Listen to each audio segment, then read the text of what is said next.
Dear students, आज हम start करने जा रहे हैं क्लास 11th का सबसे इम्पॉर्टेंट टॉपिक जिसका नाम है वेक्टर्स। और ये इम्पॉर्टेंट इसलिए है क्योंकि क्लास 11th के बहुत सारे चैप्टर्स में इसकी एप्लीकेशन यूज़ होती है और क्लास 12th में भी यूज़ होती है। हर एक बेसिक चीज़ इसकी बहुत इम्पॉर्टेंट है क्योंकि वो कहीं ना कहीं रिलेट करेगी फिज़िक्स के आने वाले चैप्टर्स में क्लास 11th के और साथ में क्लास 12th के। और मैथमेटिक्स में भी वेक्टर्स का बहुत बड़ा रोल है। क्लास 12th में वेक्टर नाम का ही एक चैप्टर है जहाँ पे मैथमेटिक्स में भी अपना एक रोल प्ले करेगा। तो पीसीएम वाले स्टूडेंट्स को ये इजी इसलिए हो जाएगा क्योंकि वो ऑलरेडी फिजिक्स में बहुत डिटेल में वेक्टर्स को पढ़ लेते हैं।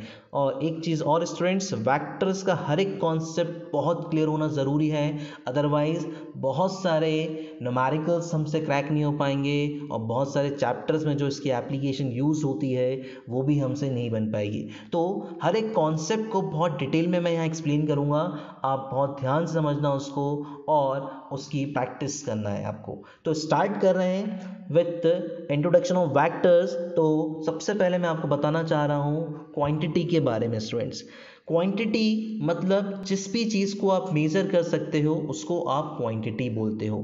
जिस भी चीज़ को आप मेज़र कर सकते हो उसको आप क्वांटिटी बोलते हो। फॉर एग्जांपल, जैसे कि मैं बात करूँ मास, मैं मास को मेज़र कर सकता हूँ। फॉर एग्जांपल लेंथ को भी मैं मेज़र कर सकता हूँ, टाइम को मेज़र कर सकता हूँ, डिस्टेंस मेज़र कर सकता हूँ, स्पीड मेज़र कर सकता हूँ। मेरी गाड़ी में स्पीडोमीटर इंस्ट्रूमेंट हैगा जो स्पीड मेज़र करता है। डिस्टेंस के लिए ऑडोमीटर होता है मेरी गाड़ी में, तो मैं डिस्टेंस मेज़र कर लेता हूँ। इनफैक्ट आपने क्लास 10th में करंट पढ़ा था, तो करंट को मेज़र करने वाली डिवाइस भी थी एक एमीटर। पोटेंशियल डिफरेंस आपने पढ़ा था, उसको मेज़र करने की डिवाइस थी वोल्ट मीटर। तो ऐसी जितनी भी क्वांटिटीज़ हैं जिनको हम मेज़र कर सकते हैं इसको हम बोलते हैं क्वांटिटी, फिजिकल क्वांटिटी। अब क्या सर ऐसी भी कोई चीज़ होती है जिसको हम मेज़र नहीं कर सकते? हाँ स्टूडेंट्स, ऐसी भी चीज़ें होती हैं, जैसे कि आप कितने अभी दुखी हो इस लॉकडाउन में, ये मैं मेज़र नहीं कर सकता हूँ। आप कितने खुश हो गए लॉकडाउन खुलने के बाद, मैं ये मेज़र नहीं कर सकता हूँ। तो हम हैप्पीनेस, सैडनेस, इमोशंस, ये सारी चीज़ें मेज़र नहीं कर सकते हैं, पर हम जिन चीज़ों को मेज़र कर सकते हैं उनको हम बोलते हैं क्वांटिटी। अब बात करते हैं, इन क्वांटिटी को भी दो तरीके से क्लासिफाई किया गया। एक बोला गया स्केलर क्वांटिटी और एक बोला गया वेक्टर क्वांटिटी। स्केलर क्वांटिटी की अगर मैं बात करूं तो ऐसी क्वांटिटी से स्टूडेंट जिसके पास सिर्फ मैग्नीट्यूड होता है, कोई डायरेक्शन नहीं होती है। अगर मैं किसी टाइम की बात करूँ तो टाइम को हम सिर्फ एक फिगर देते हैं, एक कोई नंबर बताते हैं, कभी भी डायरेक्शन स्पेसिफाई नहीं करते हैं उसमें। अगर मैंने आपसे पूछा, आप फॉर एग्जांपल अपने दोस्तों के साथ अपने स्कूल में ही हो तो आप उससे टाइम पूछते हो, या फिर जब अपनी कोचिंग्स में कहीं जब भी आप ऑफलाइन क्लासेस पढ़ते थे तो जब भी कोई लेक्चर बहुत लंबा जाता तो अपने दोस्त से टाइम पूछते रहते थे। तो वो ये नहीं बोलता था कि 2 आवर हो रहे हैं या 8:10 PM हो रहा है, जो भी टाइम हो रहा हो उस टाइम पे, तो वो कभी भी डायरेक्शन स्पेसिफाई नहीं करता था, वो सिर्फ मैग्नीट्यूड स्पेसिफाई करता था। तो जब भी सिर्फ मैग्नीट्यूड की बात होगी, कोई डायरेक्शन की बात नहीं होगी, तो उसको हम बोलते हैं स्केलर क्वांटिटी। तो एग्जाम्पल आप देख सकते हैं, मास, डिस्टेंस, टाइम, स्पीड, ये सब क्या है? Scalar quantity. मतलब इनको मेजर कर सकता हूँ पर सिर्फ मैग्नीट्यूड होगा पर कोई डायरेक्शन नहीं होगी। अब ऐसी क्वांटिटीज भी हमको पास है हमारे पास जिसमें हमने देखा कि वहाँ पे मैग्नीट्यूड के साथ साथ डायरेक्शन भी स्पेसिफाई होती है। तो फॉर एग्जाम्पल अगर मैंने सिंपल ये वर्ड यूज़ किया कि a train moves 2 kilometer per hour. A train moves with a speed of 2 kilometer per hour towards east. तो आप समझ रहे हो यहाँ पे कि मैंने स्पेसिफाई कर दिया है कि जो ट्रेन है वो 2 किलोमीटर पर आवर की स्पीड से ईस्ट की तरफ जा रही है। मतलब मैंने मैग्नीट्यूड भी लिया है और डायरेक्शन भी लिया। मैग्नीट्यूड मेरा हो गया 2 और डायरेक्शन मेरी क्या हो गई स्टूडेंट? ईस्ट। तो ऐसी भी क्वांटिटीज होती हैं जहाँ पे मैग्नीट्यूड के साथ डायरेक्शन स्पेसिफाई होती है, तो उसको हम बोलते हैं वेक्टर क्वांटिटी। जैसे कि बात करें फोर्स आप किसी डायरेक्शन में अप्लाई करते हो, आप फोर्स किसी डायरेक्शन में अप्लाई कर रहे होते हो और उसमें कुछ मैग्नीट्यूड भी होता होगा, आप कुछ ताकत लगा रहे हो तो मैग्नीट्यूड भी होगा उसका। तो जब भी मैग्नीट्यूड के साथ डायरेक्शन स्पेसिफाई की जाती है तो वो हमेशा स्टूडेंट वेक्टर क्वांटिटीज कहलाती हैं। अब कुछ इंपॉर्टेंट पॉइंट वेक्टर क्वांटिटी से, क्योंकि हमें वेक्टर के बारे में ही पढ़ना है डिटेल में। वेक्टर के अलग ही अपने लॉ हैं, वेक्टर के अपनी ही अलग एक कहानी है पूरी स्टूडेंट्स। अब वेक्टर किसको हम कहेंगे, किस क्वांटिटी को हम वेक्टर क्वांटिटी कहेंगे, तो उसके लिए आपको ये 3 कंडीशंस ध्यान में रखना है स्टूडेंट। पहली कंडीशन आप देख रहे हैं कि यहाँ पे उसने मेंशन किया है कि अगर मैग्नीट्यूड के साथ किसी क्वांटिटी के पास स्पेसिफाइड डायरेक्शन है तो वो वेक्टर क्वांटिटी होगी। If a physical quantity in addition to magnitude has specified direction, specified word important है स्टूडेंट्स, यहाँ पे स्पेसिफाइड डायरेक्शन है अगर मैग्नीट्यूड के साथ तो वो वेक्टर क्वांटिटी है। दूसरी कंडीशन, उसको एक लॉ को ओबे करना पड़ेगा जिसको हम बोलते हैं पैरेललोग्राम ऑफ एडिशन। ये मैं इसको आगे डिस्कस करूंगा जैसे हम वेक्टर्स के बेसिक्स को इंट्रोडक्शन वाले पार्ट कंप्लीट करेंगे तो हमें पढ़ेंगे एडिशन ऑफ वेक्टर्स, वहाँ पे मैं आपको समझाऊंगा कि पैरेललोग्राम एडिशन क्या होता है। तो अभी से भी कंडीशन आपको ध्यान रखनी है। और थर्ड, एडिशन जो होना चाहिए वो कम्यूटेटिव होना चाहिए। कम्यूटेटिव मतलब क्या होता है, जैसे फॉर एग्जांपल अगर मैथ्स की लैंग्वेज में बोला जाए 2 + 3 इक्वल टू क्या होता है 3 + 2। अगर मैं मैथ्स की लैंग्वेज में बोलूँ तो 2 + 3 इक्वल टू 3 + 2। तो यहाँ पे मैंने भी सिर्फ नंबर लिया है, मतलब 2 एक नंबर है, 3 एक नंबर है, तो 2 + 3 5 होता है। तो वही मैं अगर 3 + 2 करूँगा तो भी 5 आएगा। पर यहाँ पे आप देख रहे हो कि ए के ऊपर एरो दिख रहा होगा आपको, ए के ऊपर एरो, ये रिप्रेजेंटेशन होता है वेक्टर का। अभी हम डिस्कस करने वाले हैं जस्ट थोड़ी देर में। तो कम्यूटेटिव लॉ जो है स्टूडेंट्स, कम्यूटेटिव लॉ ओबे करना जरूरी है। तो 3 कंडीशंस हैं कम्यूटेटिव लॉ, मैं प्रॉपर्टी डिस्कस करूंगा वेक्टर की, तो वहां पे मैं कम्यूटेटिव आपको और एक्सप्लेन करूंगा। तो किसी क्वांटिटी का वेक्टर होना मतलब ये 3 कंडीशन को सेटिस्फाई करना होना चाहिए।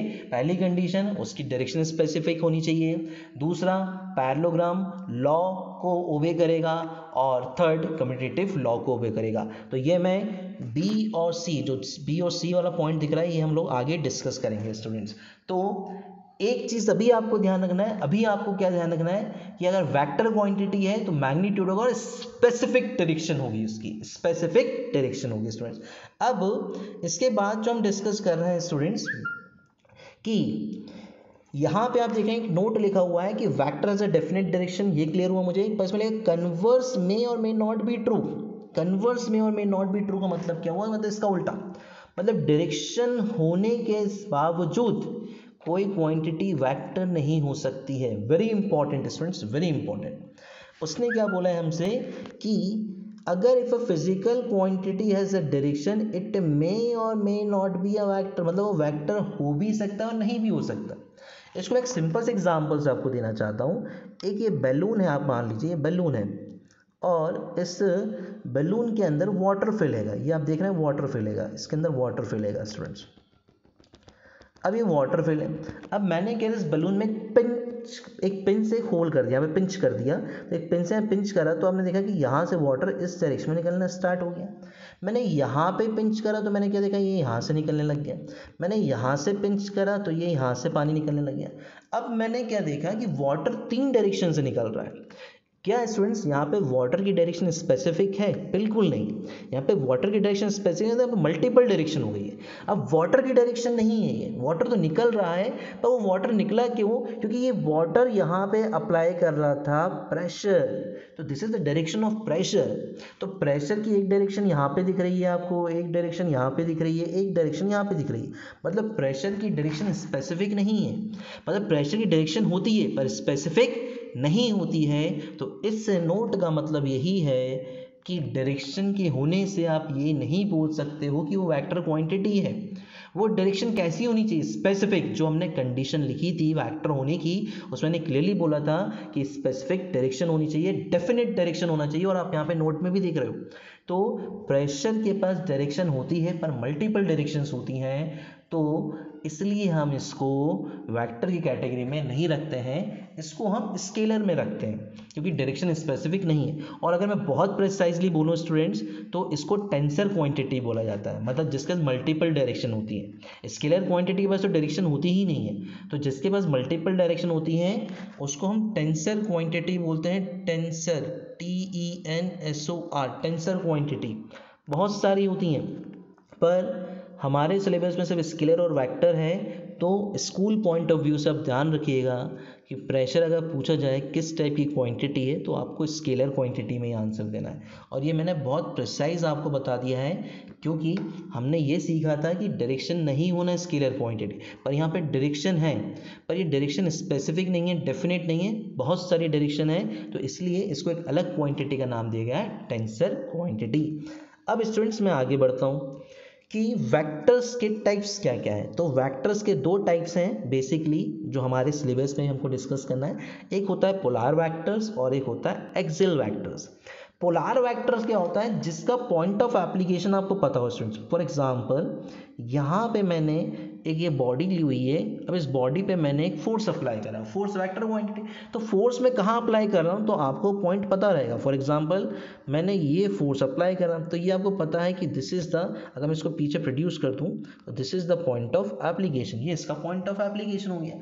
तो जब भी आपको पॉइंट ऑफ एप्लीकेशन पता हो, कोई भी वेक्टर क्वांटिटी हो, उसका आपको पॉइंट ऑफ एप्लीकेशन पता हो, तो वो हमेशा क्या कहलाएंगे, पोलार वेक्टर्स। और ये हमेशा ट्रांसलेशन में हेल्प करेगा, मतलब ये बॉडी कुछ आगे की तरफ मूव करते हुए आपको दिखाई देगी, तो ये ट्रांसलेशन में हेल्प करता है। तो पोलार वेक्टर्स हमेशा जिसका पॉइंट ऑफ एप्लीकेशन आपको पता होता है। तो जैसे मुझे इस फोर्स का पॉइंट ऑफ एप्लीकेशन पता था, या सिंपल और इसी को सिंपल तरीके से बोल दूँ तो ये बॉडी इस तरीके से, और ये अपने फोर्स लगाया है, ये फोर्स की डायरेक्शन है, तो this is the point of application. तो ये पॉइंट ऑफ एप्लीकेशन हो गया। तो जब भी आपको पॉइंट ऑफ एप्लीकेशन या स्टार्टिंग पॉइंट पता हो, जैसे डिस्प्लेसमेंट दूसरा एग्जांपल, अगर ये मुझे पता है मैं यहाँ से यहाँ गया हूँ, तो आपको स्टार्टिंग पॉइंट पता है कि आपने कहाँ से स्टार्ट किया था, तो ये स्टार्टिंग पॉइंट है आपका। तो मतलब displacement is also an example of polar vectors. तो आपको ध्यान रखना है स्टार्टिंग पॉइंट, तो स्टार्टिंग पॉइंट या पॉइंट ऑफ एप्लीकेशन, यहाँ पे स्टार्टिंग पॉइंट की बात होगी, तो displacement is the good example. Point of application कहाँ पे लग रहा है वो, तो गुड एग्जांपल उसका फोर्स है।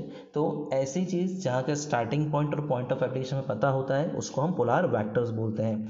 अब आता है एक्सियल वेक्टर्स। थोड़ा सा ये स्टूडेंट्स बच्चों को क्लियर नहीं होता है एक्चुअल में। अभी हम लोग जो चीज़ पढ़ रहे हैं, इसको हम रोटेशनल चैप्टर में देखेंगे। एक्सियल वेक्टर अभी आपको स्टार्टिंग में कहीं नहीं मिलेगा। फर्स्ट बुक में रोटेशनल चैप्टर है, वहाँ पे एक्सियल वेक्टर आता है। तो अभी सिर्फ हमको इसका छोटा सा इंट्रोडक्शन मैं आपको दे रहा हूँ कि एक्चुअल में ये है क्या। जब भी कोई चीज़ घूम रही है, रोटेशनल इफेक्ट है। अब ये रोटेशनल इफेक्ट आप देखिए, ये चीज़ घूम रही है इस तरीके से, तो इसकी एक एक्सिस होगी, ये इसकी एक्सिस है स्टूडेंट्स। ये आपको जो मैं बनाते हुए दिखा रहा हूँ, दिस इज द एक्सिस, ये एक्सिस इसकी। तो ये जो एक्सिस है, तो इधर जो होगी, ये जो डायरेक्शन होगी, इसी को हम बोलेंगे एक्सियल वेक्टर। ये थोड़ा सा कंफ्यूजिंग होता है स्टूडेंट्स। एक्चुअल में जब हम रोटेशनल चैप्टर पढ़ेंगे तो वहाँ पे ये सब पढ़ेंगे, angular displacement, angular velocity, torque, angular momentum. इन सब की जो डायरेक्शन होती है वो हमेशा एक्सिस के अलॉन्ग होती है। कोई चीज़ ऐसी घूम रही है और इनकी डायरेक्शन जो होगी वो एक्सिस के अलॉन्ग रहेगी, जो भी होगी यहाँ पे, तो वो क्या कहलाता है, हमेशा एक्सियल वेक्टर, क्योंकि वो एक्सिस के अलॉन्ग है स्टूडेंट, एक्सिस के अलॉन्ग है।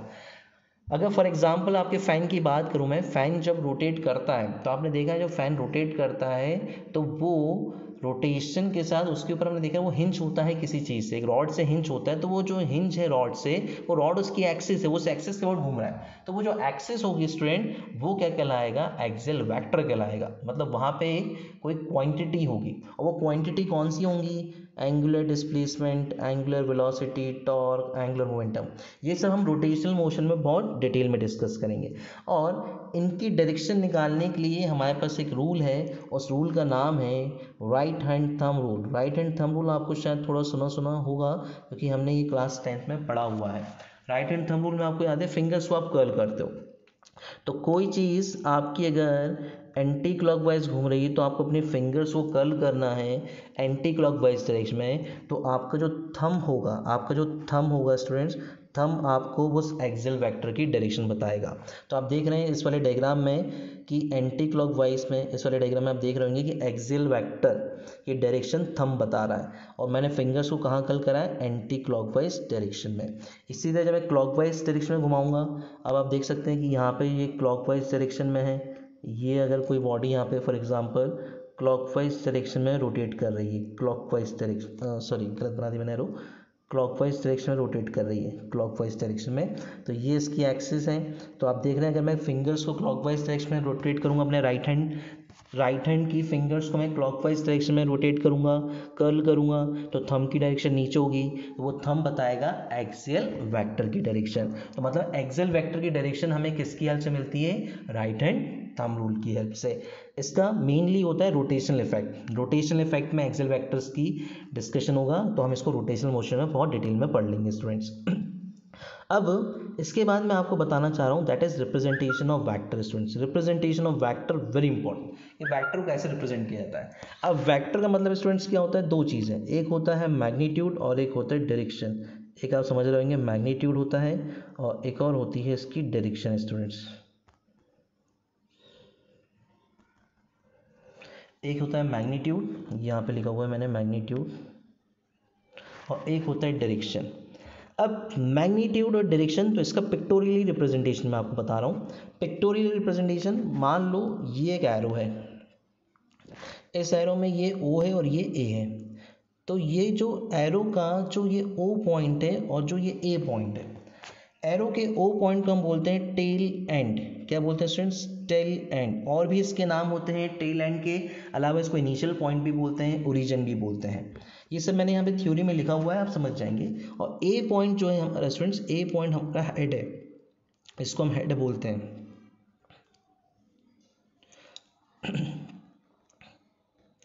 ए को हम क्या बोलते हैं स्टूडेंट्स, हेड बोलते हैं। हेड बोल सकते हो, या फिर टर्मिनल पॉइंट, टर्मिनल मतलब जहाँ पे एंड कर रहे हैं, और टर्मिनस फैक्टर या फिर टिप भी बोल सकते हैं। अब इस एरो की जो लेंथ होती है स्टूडेंट्स, इस एरो की, ये जो आप एरो देख रहे हैं इस एरो की एक लेंथ है, तो इस लेंथ को हम बोलते हैं मैग्नीट्यूड, और एरो का जो हेड होता है वो बताता है डायरेक्शन।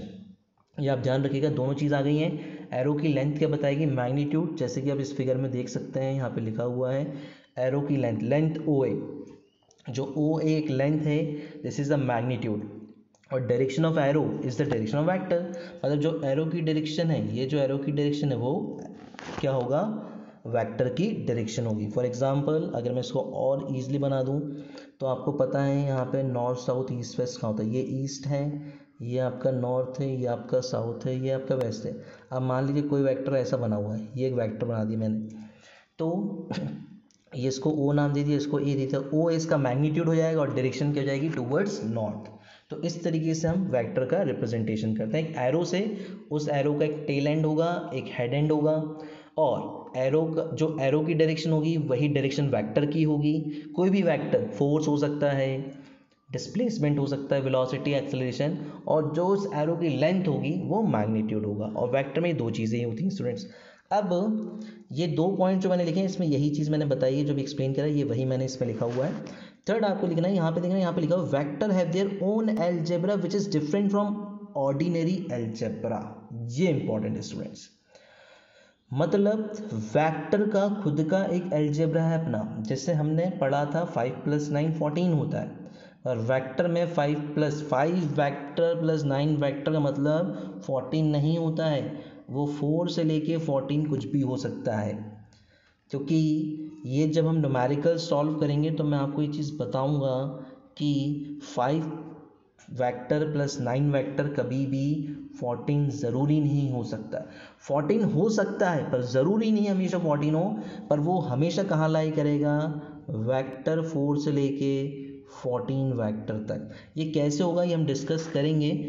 इसका मैं छोटा सा एग्जांपल दे सकता हूँ। मान लो स्टूडेंट्स यहाँ पे दो फोर्स लग रहे हैं, एक लग रहा है यहाँ पे 2 न्यूटन इस डायरेक्शन में, ये मैं डायग्राम यहाँ पे ड्रॉ कर रहा हूँ, ये देखिए आप, एक फोर्स यहाँ पे लग रहा है 6 न्यूटन और यहाँ पे लग रहा है 2 न्यूटन। अब आप मुझे क्या बता सकते हैं यहाँ पे नेट फोर्स कितना आएगा। तो आप देख सकते हैं 6 नीचे लग रहा है, 2 ऊपर लग रहा है, तो आपसे बोला जाएगा तो नेट कितना आएगा, दैट इज़ 4 न्यूटन। 6 - 2 कर दोगे आप, ये नेट आएगा आपके अकॉर्डिंग। या फिर इसमें ये भी हो सकता था स्टूडेंट्स कि 6 न्यूटन भी नीचे लगता और 2 न्यूटन भी नीचे लगता। अब अगर मैं आपसे पूछूँ 6 न्यूटन भी नीचे लगता है और 2 न्यूटन, तो आपका आंसर अब क्या होता है, 8 न्यूटन। तो आप देख सकते हैं 6 - 2 4 भी आंसर हो सकता था और 6 + 2 8 भी हो सकता था, यही चीज़ हो सकती है। तो मतलब पॉसिबिलिटी है आंसर की मिनिमम वैल्यू से लेके मैक्सिमम वैल्यू तक, मिनिमम से लेके मैक्सिमम वैल्यू तक। तो इनमें मिनिमम से देखिए, मिनिमम इन्होंने 4 रखी, जो इनका डिफरेंस लिया था इन्होंने 9 और 5 का डिफरेंस 4, तो ये मिनिमम वैल्यू रख दी। 9 और 5 को प्लस करें 14, तो ये रख दी। मतलब इनके बीच में ही कोई ना कोई आंसर होगा, डिपेंड करेगा वो वेक्टर की डायरेक्शन क्या है। अभी आप देख रहे हैं तो इस वाले डायग्राम में आप देख सकते हैं दोनों वेक्टर की डायरेक्शन अपोजिट है। इस वाले में आप देख सकते हैं दोनों वेक्टर की डायरेक्शन, वेक्टर यहाँ पे कौन है, फोर्स है स्टूडेंट, जो मैंने एग्जांपल लिए हैं यहाँ पे फोर्स है वेक्टर। तो यहाँ पे फोर्स की डायरेक्शन मतलब दोनों वेक्टर की डायरेक्शन सेम है इस वाली जगह पे, और यहाँ पे आप देख सकते हैं दोनों वेक्टर मतलब दोनों फोर्स की डायरेक्शन अपोजिट है। तो इसलिए मैं आपसे ये कह रहा हूँ कि यहाँ पे वेक्टर का लॉ अलग तरीके से होता है जो हम डिस्कस करने वाले हैं। तो इसका मतलब यही है कि 5 + 9 5 vector + 9 vector is a different from 5 + 9, ये आपको ध्यान रखना है। 5 vector + 9 vector is always different from 5 + 9, इनसे हमेशा डिफरेंट होगा। अब इसमें एक पॉइंट और लिखा हुआ है, a vector displaced parallel to itself remains unchanged. मतलब इसका मतलब क्या, एक वेक्टर मैंने यहाँ बनाया हुआ है, ये वेक्टर मैंने यहाँ बनाया है OA, तो मैं इसको डिस्प्लेस कर सकता हूँ, इससे कोई फ़र्क नहीं पड़ेगा। कंडीशन की डायरेक्शन चेंज मत कर देना, ये एज इट इज़ ऐसा का ऐसे ही शिफ्ट हो सकता है। ये पहले फॉर एग्जांपल यहाँ पे लाई कर रहा था, मैं इसको थोड़ा सा और क्लियर बना देता हूँ। मान लो आपका ये एक वेक्टर यहाँ पे इस तरीके से लाई कर रहा है, तो आप इसको, ये आपका अभी वेक्टर यहाँ लाई कर रहा है, ये इस तरीके से लाई, तो मैं इसको यहाँ पे भी शिफ्ट कर सकता हूँ, उसी के पैरेलली मैं कहीं पे भी शिफ्ट कर सकता हूँ। आप यहाँ पे पैरेलली शिफ्ट कर दीजिए, यहाँ पे पैरेलली, या फिर पीछे पैरेलली शिफ्ट कर दीजिए, आप पैरेलली कहीं भी शिफ्ट कर सकते हैं। या फिर अगर मैं इस तरीके से बना दूँ इसको, फॉर एग्जांपल ये एक वेक्टर बना दिया मैंने यहाँ पे स्टूडेंट, तो यही आप पैरेलली इधर भी शिफ्ट कर सकते हैं। तो हम वेक्टर को पैरेलली कहीं भी शिफ्ट कर सकते हैं, डायरेक्शन उसकी चेंज नहीं करनी है, ये आपको ध्यान रखना है। तो इस पॉइंट का मीनिंग यही है कि vector displaced parallel to itself remains unchanged, मतलब आप वेक्टर को अगर पैरेलल शिफ्ट करोगे तो वो अनचेंज रहेगा। ये इंपॉर्टेंट है, इसको हम यूज़ करेंगे बार बार स्टूडेंट्स न्यूमेरिकल्स में, कि वेक्टर को आप पैरेलली डिस्प्लेस कर सकते हो तो वो अनचेंज होता है। तो अब हम आगे बढ़ते हैं नेक्स्ट, यहाँ तक डिस्कशन हमारा हुआ था रिप्रेजेंटेशन ऑफ वेक्टर तक। अब स्टूडेंट्स आप देख रहे हैं कि यहाँ पे लिखा हुआ है multiplication of vector with scalar. Scalar मतलब क्या होता है, कोई नंबर। अगर मैं एक नंबर को वेक्टर में मल्टीप्लाई कर दूंगा तो क्या होता है, हम इसको सीखने जा रहे हैं स्टूडेंट्स। आप देख सकते हैं कि if a vector multiplied by scalar quantity we get a new vector in the same direction. तो उसने ये बोला है कि अगर मैं किसी वेक्टर में एक स्केलर नंबर मल्टीप्लाई कर देता हूँ या स्केलर क्वांटिटी मल्टीप्लाई कर देता हूँ, तो हमें जो मिलेगा उस वेक्टर क्वांटिटी का नया मैग्नीट्यूड मिलेगा, उस वेक्टर क्वांटिटी का नया मैग्नीट्यूड मिलेगा। मान लो ये A है, ये A वेक्टर है स्टूडेंट्स। हम बार बार अल्फ़ाबेट से एरो तो बना नहीं सकते, तो हम उसका नाम कर देंगे और नाम के ऊपर हमेशा एरो लगा देंगे। तो ये हमने रिप्रेजेंटेशन ऑफ वेक्टर में पिक्टोरियली सीखा था कि पिक्टोरियली जो हम तो उसको बनाते थे, पिक्टोरियल हम एक एरो बना देते थे।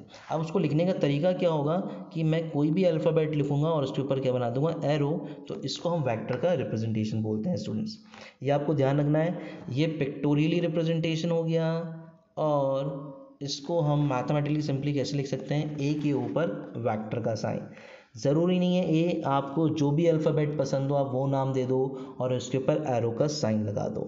या फिर आपने देखा होगा कहीं जगह पे आपको इस तरीके से ही मिलेगा स्टूडेंट्स, मैं बता रहा हूँ किस तरीके से। जैसे आप देख रहे हैं कि यहाँ पे OA लिखा हुआ है, OA, और इन्होंने ए वेक्टर दिया है। मान लीजिए मैंने इसको OA लिख दिया सिंपली, ये O और ये A, तो मैं इसको इस तरीके से भी रिप्रेजेंट कर सकता हूँ, OA, और इसके ऊपर क्या लगा दूंगा, वेक्टर का साइन। तो आप इस तरीके से भी लिख सकते हैं। या फिर आपने इसको एक ऑलरेडी नाम दे दिया छोटा सा A, तो आप इसको A वेक्टर लिख सकते हैं। या फिर मान लीजिए फॉर एग्जांपल आपने इसको नाम दे दिया B, तो आप इसको B वेक्टर लिख सकते हैं। या फिर आपने इसको नाम दे दिया C, तो आप C लिख सकते हैं। अब दो चीज़ें सुनना है आपको, बहुत इंपॉर्टेंट है। कई बार आपको C मिलेगा और कई बार आपको C वेक्टर मिलेगा, या फिर आपको कुछ कई बार इस तरीके से मॉड C मिलेगा। अब इनमें अंतर क्या है, इसमें और इसमें, इनमें अंतर क्या है, तो याद रखना C और मॉड C कहलाता है मैग्नीट्यूड, C और मॉड C, ये अगर ये मॉड कहलाता है स्टूडेंट, ये मॉड कहलाता है मॉडुलस मतलब मैग्नीट्यूड। ये मॉडुलस को लिखने का तरीका होता है, दो लाइन खींचते हैं और उसके अंदर अल्फ़ाबेट लिख के एरो बना देते हैं, तो उसको मैग्नीट्यूड बोलते हैं। तो ये भी मैग्नीट्यूड लिखने का तरीका है और ये भी मैग्नीट्यूड लिखने का तरीका है स्टूडेंट्स। और C के ऊपर अगर सिर्फ एरो होगा तो ये वेक्टर रहेगा, ये वेक्टर कहलाएगा स्टूडेंट्स। ये आपको ध्यान रखना है कि जब भी अल्फ़ाबेट के ऊपर एरो है तो वो वेक्टर है, सिंगल अल्फ़ाबेट है तो वो मैग्नीट्यूड है, और दो लाइन के बीच में अल्फ़ाबेट है तो भी वो मैग्नीट्यूड है। ये आपको ध्यान रखना है स्टूडेंट्स, क्योंकि हम इसी को अब यूज़ करेंगे, बार बार हम एरो नहीं बनाएंगे। अब यहाँ पे लिखा हुआ है कि अगर मैं एक वेक्टर में स्केलर को मल्टीप्लाई कर दूँ, मान लो ये वेक्टर मेरा ए वेक्टर है स्टूडेंट्स, ये वेक्टर मेरा ए वेक्टर है। अब मैंने क्या करा, इस ए वेक्टर में 3 का मल्टीप्लाई कर दिया, तो अब इससे फ़र्क क्या हुआ समझना आप ध्यान से। वेक्टर है मतलब इसके पास मैग्नीट्यूड है और डायरेक्शन है।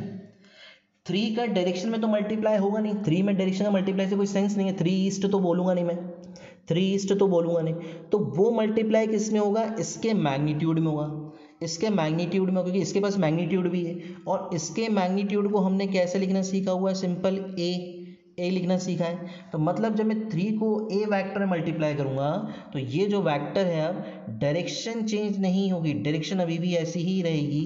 स्टूडेंट्स ध्यान से समझना इस चीज़ को, डायरेक्शन चेंज नहीं होगी, डायरेक्शन अभी भी यही रहेगी, पर इसकी लेंथ बढ़ जाएगी। लेंथ बढ़ जाएगी मतलब एरो बड़ा बन जाएगा और उसका मैग्नीट्यूड बड़ा हो जाएगा। तो इस चीज़ को शायद आपको ये क्लियर हो गया होगा कि वेक्टर में, किसी वेक्टर में स्केलर के मल्टीप्लाई करने से सिर्फ उसका मैग्नीट्यूड चेंज होता है, डायरेक्शन चेंज नहीं होती है। तो ये हमारा कहलाएगा 3a वेक्टर।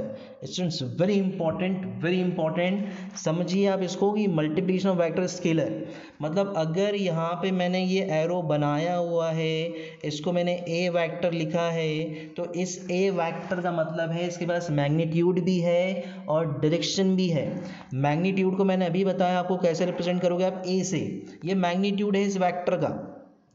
अब मैंने आपसे क्या बोला कि इसमें 3 का मल्टीप्लाई कर दो, तो 3 का डायरेक्शन में मल्टीप्लाई तो हो नहीं सकता है। क्या मैं 3 को ईस्ट डायरेक्शन, यहाँ पे जैसे डायरेक्शन साउथ है फॉर एग्जांपल, यहाँ पे अगर मैं डायरेक्शन मान के चलूँ तो ये साउथ डायरेक्शन है आपकी, क्योंकि यहाँ पे आपका ईस्ट होगा, यहाँ पे आपका वेस्ट होगा, यहाँ पे नॉर्थ होगा, यहाँ पे साउथ होगा। तो आप देख सकते हैं कि ये डायरेक्शन इसकी साउथ है, तो 3 का कभी भी डायरेक्शन मल्टीप्लाई नहीं होगा, 3 का किससे मल्टीप्लाई होगा, इसका मैग्नीट्यूड में।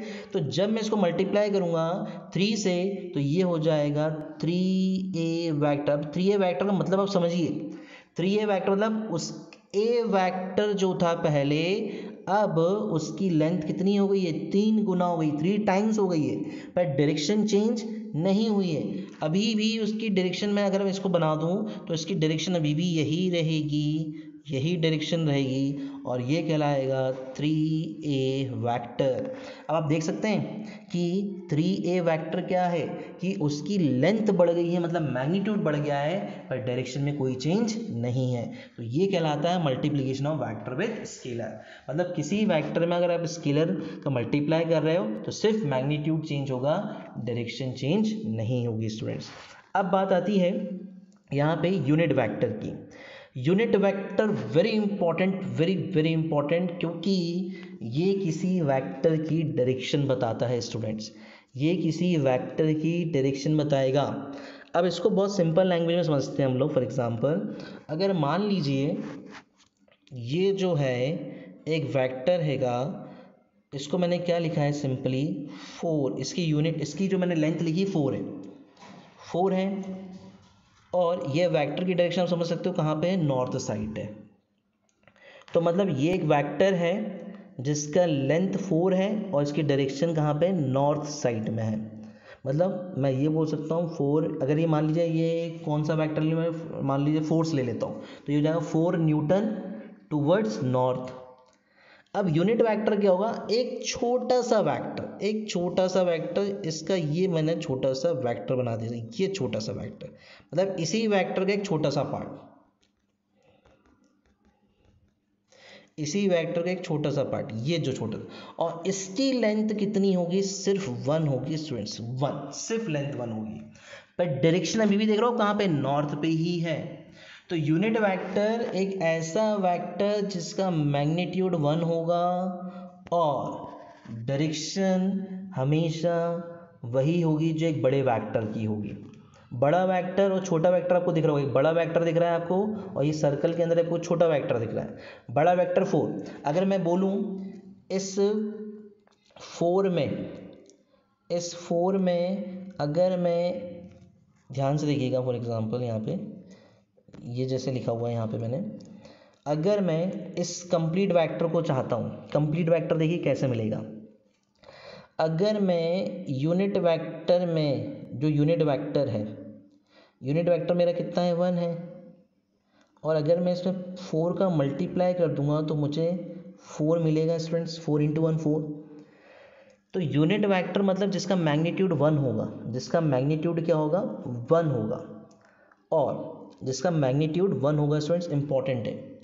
तो जिसका मैग्नीट्यूड 1 होगा, और अगर मुझे फुल वेक्टर चाहिए तो मुझे उस टोटल लेंथ का मल्टीप्लाई कर दूंगा मैं उस वेक्टर में। तो वो टोटल लेंथ का जब मैं मल्टीप्लाई करूंगा उस वेक्टर में तो मुझे कंप्लीट वेक्टर मिल जाएगा जो कि 4 था यहाँ पे। और इसको मैं एल्जेब्रिकली समझा रहा हूँ आपको, एल्जेब्रिकली देखिए, इसको मैं एल्जेब्रिकली समझाता हूँ आपको। मान लीजिए ये डायग्राम देखिए, अब ये डायग्राम देखिए आप, इसमें जो ओ ए दिख रहा है आपको, ये जो ओ और ए है, ये आपका कंप्लीट वेक्टर है ए। ये कंप्लीट वेक्टर है स्टूडेंट्स, कंप्लीट बोल रहा हूँ, कंप्लीट वेक्टर, फुल वेक्टर। अब इसका मैंने छोटा सा पोर्शन ले लिया, इतना सा स्टूडेंट्स, इतना सा। ये छोटा सा पोर्शन लिया है जिसका मैग्नीट्यूड 1 है, जिसका मैग्नीट्यूड कितना है 1 है। अब आप देखिए यहाँ पे आपको दो चीज़ें दिख रही हैं, आपको मॉड ए दिख रहा है, मॉड ए 6 मीटर, मतलब आप समझ चुके होंगे बड़ा वाला जो है ओ ए, जो ये बड़ा वाला ए वेक्टर है, इस ए वेक्टर का मैग्नीट्यूड कितना है 6 है। तो मैं यहाँ पे लिख रहा हूँ ये ए वेक्टर का मैग्नीट्यूड कितना है 6 है स्टूडेंट्स, ठीक है, ए वेक्टर का मैग्नीट्यूड है। अभी अगर मैं इसे वेक्टर, तो मैग्नीट्यूड, अब इसका डायरेक्शन आएगी, इसकी डायरेक्शन कौन बताता है, यूनिट वेक्टर बताता है स्टूडेंट्स। इसकी डायरेक्शन कौन बताएगा, यूनिट वेक्टर बताएगा। यूनिट वेक्टर को रिप्रेजेंट करने का तरीका होता है अल्फ़ाबेटिक लेना है, पर उसके ऊपर एक कैप लगा देना, ये कैप कहलाता है, कैप या हैट। क्योंकि अगर मुझे यूनिट वेक्टर का अब अलग से पहचानना है तो मैं अगर ये लिख देता तो स्टूडेंट ये तो वेक्टर ही कहलाता, ये वेक्टर कहलाता। तो यूनिट वेक्टर का रिप्रेजेंटेशन ही अलग करा, अल्फ़ाबेट के ऊपर हमने क्या लगा देते हैं, कैप लगा देते हैं, ये यूनिट वेक्टर का रिप्रेजेंटेशन है। और यूनिट वेक्टर की आप देखिए, यूनिट वेक्टर की डायरेक्शन भी वही है जो कंप्लीट वेक्टर की है। तो ये पूरा वेक्टर है, और वेक्टर हमेशा तब होता है जब मैग्नीट्यूड होगा, ये देखिए मैग्नीट्यूड लिखा मैंने 6, और उसकी डायरेक्शन कौन बता रहा है, ए कैप। तो ये मैग्नीट्यूड हो गया 6 और ए कैप क्या हो गई, डायरेक्शन हो गई। अब 6 मतलब आप समझ रहे हो, 6 जो था मॉड ए था स्टूडेंट्स, मॉड ए जो था हमारा दैट इज 6 था, मॉड ए तो 6 है हमारा। ये जो दिख रहा है आपको मॉड ए 6 दिख रहा होगा, यहाँ पे आप देखिए मॉड ए 6 आपको दिख रहा है डायग्राम में। तो मतलब मैं 6 की जगह मॉड ए लिख सकता हूँ, मतलब ये वेक्टर हुआ, ये मॉड ए हो गया, और ये आपका ए कैप हो गया स्टूडेंट्स। अब देख सकते हैं ये वेक्टर बन गया, क्योंकि वेक्टर के पास मैग्नीट्यूड होता है और डायरेक्शन होती है। तो आप समझ सकते हैं यहाँ पे कि वेक्टर, ये कंप्लीट वेक्टर हो गया स्टूडेंट। ये कंप्लीट वेक्टर देखिए कब मिला है मेरे को, जब मैंने यूनिट वेक्टर में किसका मल्टीप्लाई कर दिया है, यूनिट वेक्टर में किसका मल्टीप्लाई कर दिया, कंप्लीट वेक्टर की लेंथ का, तो मुझे कंप्लीट वेक्टर मिल जाएगा स्टूडेंट्स। तो सिंपल सा फॉर्मूला अब यूनिट वेक्टर का देखिए क्या बन गया, यूनिट वेक्टर का फॉर्मूला क्या बन गया, यूनिट वेक्टर हमेशा इक्वल होगा कंप्लीट वेक्टर और अपॉन में उस कंप्लीट वेक्टर का मॉडुलस। ये फॉर्मूला बहुत इंपॉर्टेंट है स्टूडेंट्स, आई थिंक आपको क्लियर होगा यूनिट वेक्टर। अब दो चीज़ आप ध्यान रखिएगा यूनिट वेक्टर के बारे में, पहला इसका मैग्नीट्यूड हमेशा 1 होगा, यूनिट वेक्टर का हमेशा मैग्नीट्यूड 1 होगा, और ये हमेशा क्या बताता है, गिवन वेक्टर या कंप्लीट वेक्टर की डायरेक्शन। आप देख सकते हैं कंप्लीट वेक्टर की डायरेक्शन भी वही है जो यूनिट वेक्टर की डायरेक्शन है इस डायग्राम में, कंप्लीट वेक्टर की डायरेक्शन भी वही है जो यूनिट वेक्टर की डायरेक्शन है। तो ये आपको ध्यान रखना है, बहुत सिंपल है स्टूडेंट्स, कंफ्यूज नहीं होना है, बस इतना ध्यान रखिए कि ये एक वेक्टर है, ये एक वेक्टर है जिसको मैंने कंप्लीट वेक्टर नाम दे दिया ए, ये कंप्लीट वेक्टर है। अब मुझे यूनिट वेक्टर लेना है, तो ये मैंने एक यूनिट वेक्टर ले लिया है जिसको मैं रिप्रेजेंट करूँगा किससे, ए कैप से। अब इन दोनों में रिलेशन बता रहा हूँ मैं, कंप्लीट वेक्टर और किस में, यूनिट वेक्टर में क्या रिलेशन होगा। तो कंप्लीट वेक्टर मुझे तब मिलेगा जब मैं यूनिट वेक्टर में किसका मल्टीप्लाई कर दूंगा, कंप्लीट वेक्टर की लेंथ से, कंप्लीट वेक्टर की लेंथ से। तो आप देख सकते हैं ये मॉड ए जब नीचे आएगा तो हमारा फॉर्मूला क्या बन जाएगा, unit vector equal to complete vector upon में कंप्लीट वेक्टर का मॉड्यूलस। ये और ये एक ही चीज़ है स्टूडेंट, एक ही फॉर्मूला है, बस मैंने उसको ऑपरेटरली चेंज कर दिया, ये आप ध्यान रखिएगा, एक ही फॉर्मूला है ये। तो ये यूनिट वेक्टर होता है। तो यूनिट वेक्टर की दो चीज़ें याद रखना है, मैग्नीट्यूड 1 होता है और ये गिवन वेक्टर की डायरेक्शन बताता है। अब स्टूडेंट्स आ रहे हैं ऑर्थोगोनल यूनिट वेक्टर पे। ऑर्थोगोनल मतलब क्या होता है students? Perpendicular, mutually perpendicular. Orthogonal मतलब क्या होता है? Mutually perpendicular. आप समझ सकते हैं हमारे एक्स एक्सिस और वाई एक्सिस आपस में परपेंडिकुलर होते हैं और ये जेड एक्सिस भी क्या होती है? परपेंडिकुलर होती है। तो एक्स वाई जेड आपस में परपेंडिकुलर, ये 3D फिगर होता है स्टूडेंट्स, पर हमारा जो प्लेन होता है जिस पर हम लिख रहे हैं वो 2D होता है। तो जेड एक्चुअल में आपको इस तरीके से दिख रहा है, पर ये जेड मोबाइल से बाहर आते हुए दिखाई देगा आपको। आप जिस पे भी ये वीडियो देख रहे हैं तो आप ये जेड एक्सिस समझ सकते हैं, ये बाहर आते हुए दिखाई देगा आपको। जैसे कि आप रूम पे आप देख सकते हैं जहाँ पे दो वॉल जहाँ पे ज्वाइन होती है तो उस कॉर्नर में आपको तीन चीज़ें दिखेंगी। फ्लोर पे दो लाइन दिखेंगी और कॉर्नर पे एक लाइन आपको ऊपर जाते हुए दिखाई देती है। तो इस तरीके से तीन वेक्टर्स म्यूचुअली परपेंडिकुलर होते हैं। अब इसमें हमने क्या करना है अपने कन्वीनियंस के लिए, एक्स एक्सिस की डायरेक्शन को, अब देखिए आप एक्स एक्सिस की डायरेक्शन कौन बताता है? आई कैप। अब आई कैप मतलब कैप लग गया मतलब यूनिट वेक्टर। यूनिट वेक्टर का काम क्या होता है? डायरेक्शन बताना।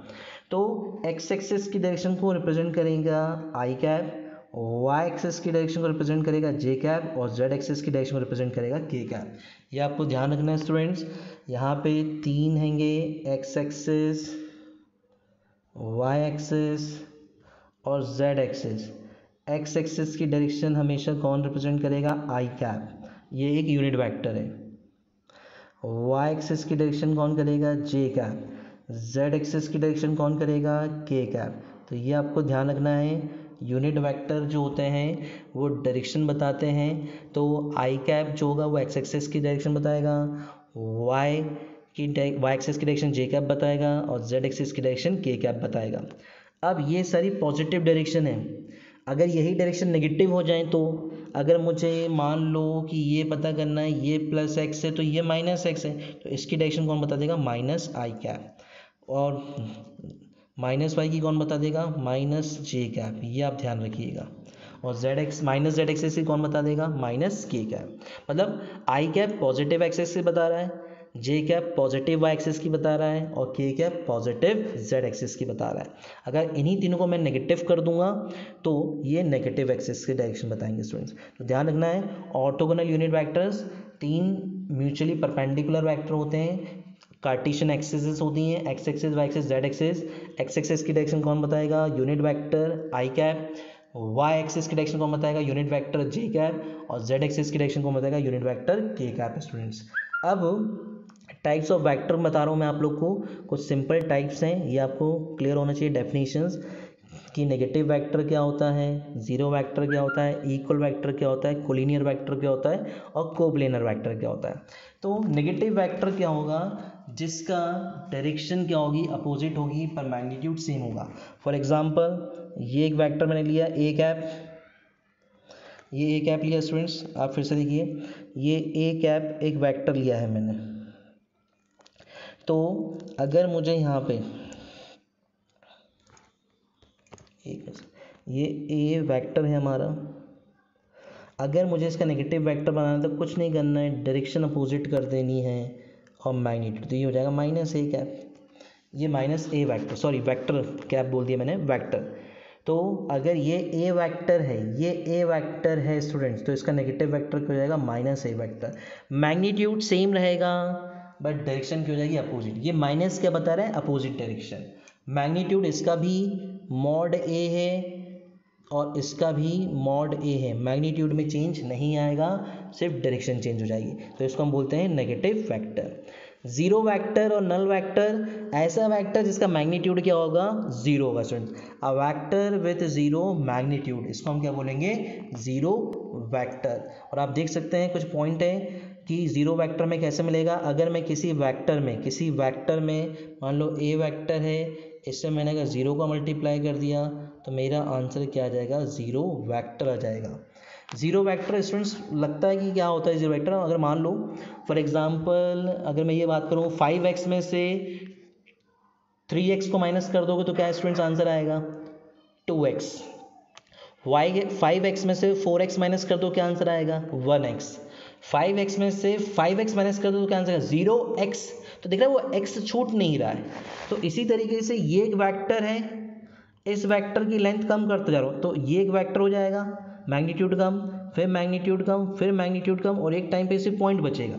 तो इस पॉइंट का कोई मैग्नीट्यूड नहीं है पर ये वेक्टर तो है, पॉइंट का मैग्नीट्यूड नहीं है, तो इसलिए इसको जीरो वेक्टर बोलते हैं कि इसका कोई मैग्नीट्यूड नहीं होता और जीरो होता है। ये कैसे मिल सकता है, किसी वेक्टर में या तो आप जीरो का मल्टीप्लाई कर दो या आप एक पॉजिटिव ए वेक्टर में क्या कर दो उसी का नेगेटिव वेक्टर ऐड कर दोगे तो भी आपको क्या मिल जाएगा जीरो वेक्टर मिल जाएगा। ये आपको क्लियर रखना है। यही दो एग्जाम्पल्स यहाँ पे समझाएं जीरो वेक्टर को कैसे हम ला सकते हैं। इक्वल वेक्टर क्या होता है स्टूडेंट्स, जिनका मैग्नीट्यूड और डायरेक्शन दोनों सेम होंगी। मतलब अगर ये ए वेक्टर है